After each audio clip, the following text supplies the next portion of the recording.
And now for the EFD group, Mr. Farage. Another one bites the dust. Country number 4, Spain, gets bailed out, and we all, of course, know that it won't be the last.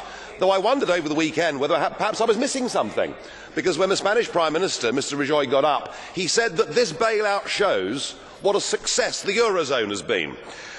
And I thought, well, having listened to him over the previous couple of weeks telling us there wouldn't be a bailout, I've got the feeling after all his twists and turns, he's just about the most incompetent leader in the whole of Europe. And that's saying something, because there's pretty stiff competition.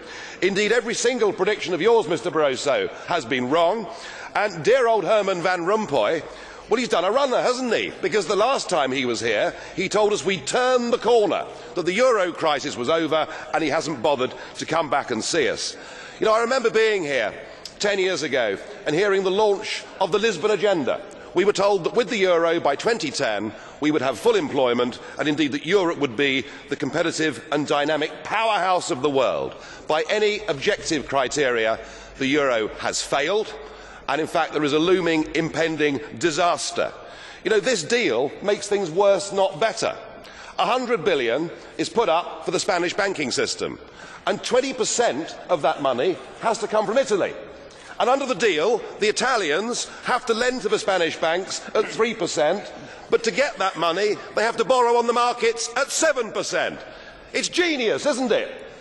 It really is brilliant. So what we're doing with this package is we're actually driving countries like Italy towards needing to be bailed out themselves. In addition to that, we put a further 10% on Spanish national debt. And I tell you, any banking analyst will tell you 100 billion doesn't solve the Spanish problem. It would need to be more like 400 billion.